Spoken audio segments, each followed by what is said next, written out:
Good afternoon. नमस्कार दोस्तों, आप सभी प्रतियोगी भाइयों का आपके अपने यूट्यूब चैनल संस्कृत प्रज्ञा में हार्दिक स्वागत व अभिनंदन है। दोस्तों, हमने हिंदी अलंकार और हिंदी छंदों का वीडियोज बनाया हुआ है और आज पुनः हिंदी रस का टॉपिक लेकर एक और वीडियो आप सभी के लिए प्रेषित कर रहा हूँ। दोस्तों, अगर चैनल पर नए हैं तो प्लीज़ चैनल को सब्सक्राइब कर लें और साथ में बेल आइकन को प्रेस कर लें ताकि इसी प्रकार की वीडियोज़ आपके मोबाइल पर सबसे पहले पहुँच सकें और आप सभी प्रतियोगी परीक्षाओं के लिए जो तैयारी कर रहे हैं आपकी तैयारी बहुत आसान हो जाए। दोस्तों, आइए देखें आज हिंदी भाषा में रस का शाब्दिक अर्थ आनंद होता है। रस का वास्तविक अर्थ आनंद। इसकी परिभाषा इस प्रकार है: काव्य को पढ़ने या सुनने से जिस आनंद की अनुभूति होती है उसे रस कहा जाता है। काव्य को पढ़ने या सुनने से जिस आनंद की अनुभूति होती है उसे रस कहा जाता है।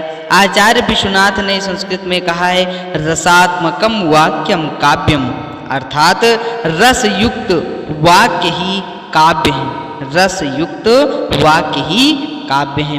उसी प्रकार से नाट्य शास्त्र में भरत मुनि ने रस की परिभाषा इस प्रकार से दी है कि विभावानुभावा विविचारी संयोगाद्र रस निष्पत्ति ही। विभाव, अनुभाव और संचारी भाव के संयोग से रस की निष्पत्ति होती है।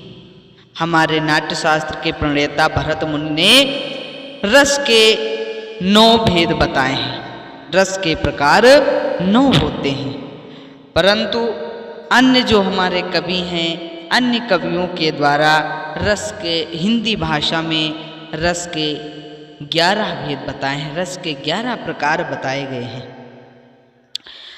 आइए रस के तत्व। रस के 4 तत्व होते हैं।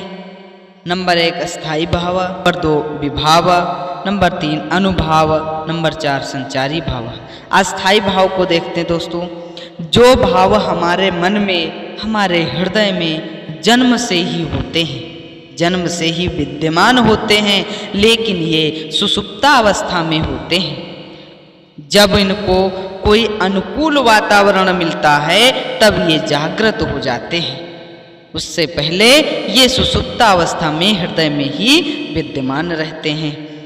आइए विभाव देखते हैं। तो विभाव अस्थाई भाव को उद्दीप्त करने वाले, अस्थाई भाव को उद्दीप्त करने वाले, जगाने वाले तत्वों को विभाव कहते हैं। विभाव के प्रकार 3 होते हैं। नंबर 1 आलंबन, नंबर 2 उद्दीपन, नंबर 3 आश्रय।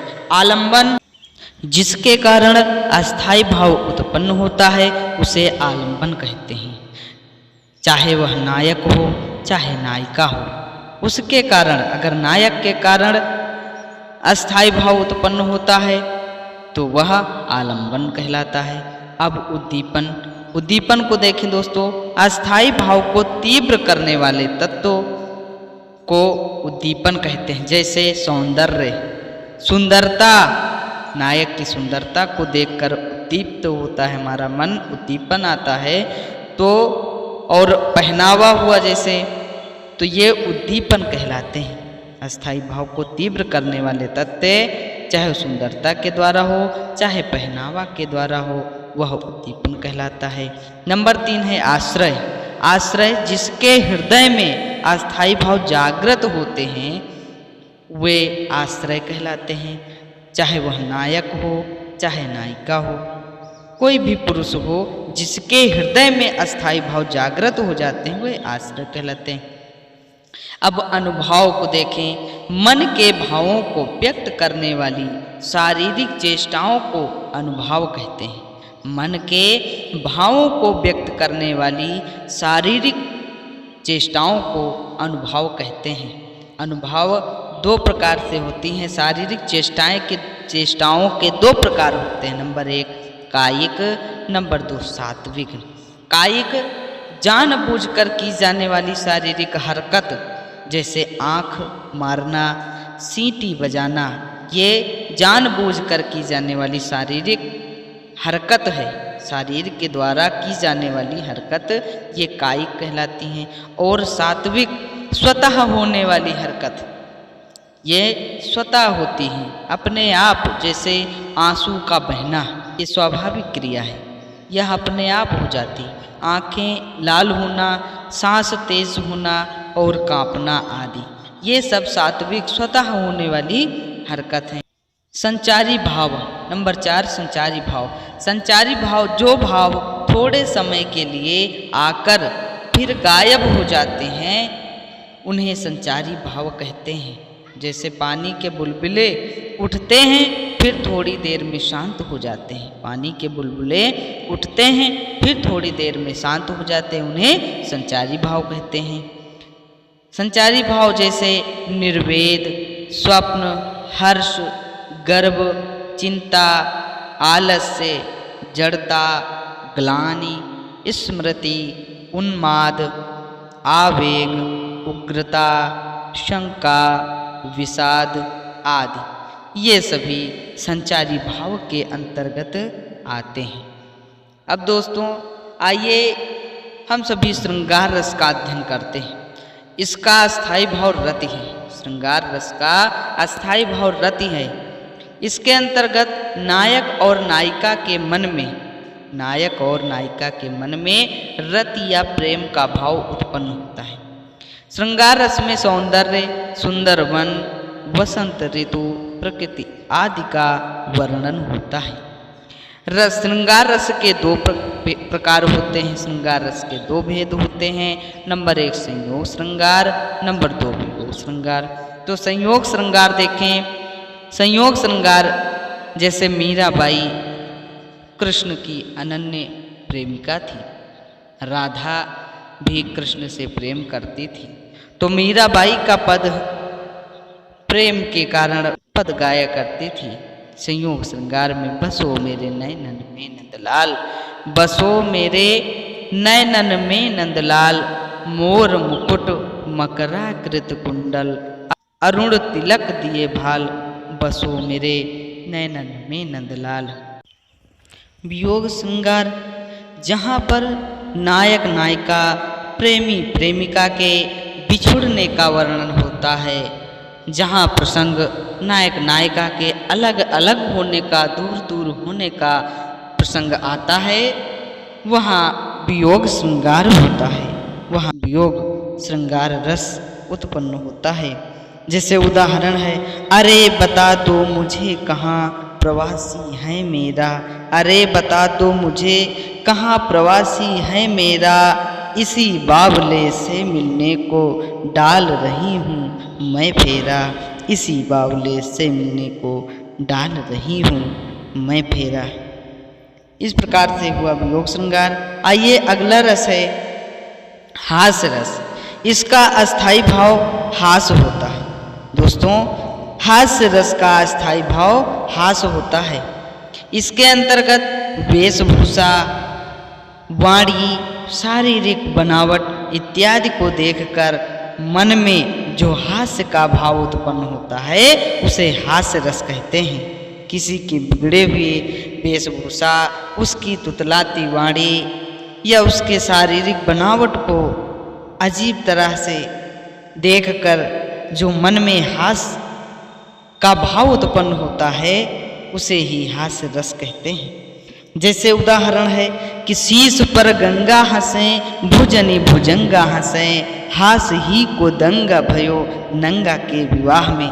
यह उदाहरण भगवान भोलेनाथ शिव जी के विवाह के समय का है। जब पार्वती जी से विवाह करने के लिए भगवान शिव अपनी बारात को राजा हिमांचल के नगर में ले जाते हैं, तो दूल्हे के रूप में जब नर नारी भगवान शिव को देखते हैं कि इनके शीश पर गंगा जी विराजमान हैं और बाजुओं में, भुजाओं में सर्प इत्यादि लिपटे हुए हैं और कानों में कुंडल के स्थान पर बिच्छू, निह वस्त्र और मृगछाल भस्म इत्यादि को लगाए हुए देखते हैं तो सभी पुरवासी बहुत हंसते हैं। अगला वीर रस। अगला रस है वीर रस। इसका अस्थाई भाव उत्साह होता है। इसके अंतर्गत जब युद्ध या कभी किसी कठिन काम को करने के लिए मन में जो उत्साह का भाव उत्पन्न होता है उसे वीर रस कहते हैं। जब कोई भी व्यक्ति किसी कार्य को उत्साहित होकर कर दे उस समय उसके मन में वीर रस उत्पन्न हो जाता है। उदाहरण है उस समय का जब कुरुक्षेत्र के मैदान में महाभारत के युद्ध में जब अर्जुन के सामने सभी कौरव पक्ष युद्ध के लिए तैयार थे, तब उत्साहित होकर अर्जुन श्री कृष्ण से कहते हैं कि मैं सत्य कहता हूँ सखे सुकुमार मत जानो मुझे। मैं सत्य कहता हूँ सखे सुकुमार मत जानो मुझे। यमराज से भी युद्ध में प्रस्तुत सदा मानो मुझे। हे सारथे, सारथे शब्द श्री कृष्ण के लिए आया है। हे सारथे है द्रोण क्या आवे स्वयं देवेंद्र भी, वे भी न जीतेंगे समर में आज क्या मुझसे कभी, वे भी न जीतेंगे समर में। अगला करुण रस है दोस्तों। करुण रस का स्थायी भाव शोक होता है। करुण रस का स्थायी भाव शोक होता है। इसके अंतर्गत किसी प्रिय वस्तु का विनाश, किसी अपने से बिछुड़ने इत्यादि के कारण मन में जो दुख का भाव उत्पन्न हो जाता है उसे करुण रस कहते हैं। जब कोई अपना प्रिय स्वयं से बिछुड़ता है तो उसे ही करुण रस कहते हैं।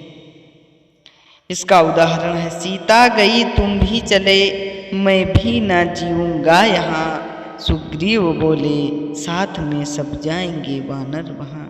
करुण रस का एक दूसरा उदाहरण जो बहुत अधिक प्रसिद्ध है इस प्रकार से है कि मणि खोए भुजंग सी जननी, मणि खोए भुजंग सी जननी, फन सा पटक रही थी शीश, अंधी आज बनाकर मुझको किया न्याय तुमने जगदीश, अंधी आज बनाकर मुझको किया न्याय तुमने जगदीश। यह उदाहरण उस समय का है जब श्रवण कुमार के माता पिता अंधे होते हैं तो अपने माता पिता को लेकर श्रवण कुमार चारों धाम के लिए निकल पड़ते हैं। तो रास्ते में जब श्रवण कुमार के माता पिता को प्यास लगती है तो पानी लेने के लिए श्रवण कुमार जाते हैं। वहाँ पर राजा दशरथ शब्द भेदी बाण मृग के चक्कर में कि कोई मृग आया होगा उनको बाण से घायल कर देते हैं। श्रवण कुमार के माता पिता को जब यह सूचना मिलती है तो उसी प्रकार से विलाप करने लगते हैं जिस प्रकार से एक मणिधारी सर्प मणि को खो जाने के बाद फन को पटक पटक कर विलाप करता है, रोता है। उसी प्रकार से आज अंधी अंधे दोनों श्रवण कुमार के माता पिता की स्थिति होती है। ऐसी स्थिति में करुण रस ही निकलता है दोस्तों। अगला रस शांत रस। दोस्तों शांत रस का स्थायी भाव निर्वेद या उदासीनता होता है। इसके अंतर्गत ज्ञान की प्राप्ति या संसार से वैराग्य होने पर या प्रभु परमात्मा का ज्ञान हो जाने पर जो भाव मन को शांति प्रदान कर दे उसे शांत रस कहते हैं, उसे ही शांत रस कहते हैं। उदाहरण है इस प्रकार कि जब मैं था तब हरि नहीं, अब हरि है मैं नाही, सब अंधियारा मिट गया जब दीपक देखा माही। हमारे कबीरदास जी और महात्मा गौतम बुद्ध आदि महापुरुषों को ज्ञान जब प्राप्त हो गया और महर्षि भर्तृहरि को जब ज्ञान प्राप्त हो जाता है दोस्तों तो राजपाट सभी को छोड़कर वैराग्य धारण कर लेते हैं। इस स्थिति में शांत रस उत्पन्न होता है। दोस्तों आशा करता हूँ कि मेरा वीडियो आप सभी को पसंद आया होगा। बहुत जल्द आगे के रसों का वीडियो आप सभी के लिए प्रस्तुत होगा। तब तक के लिए नमस्कार दोस्तों।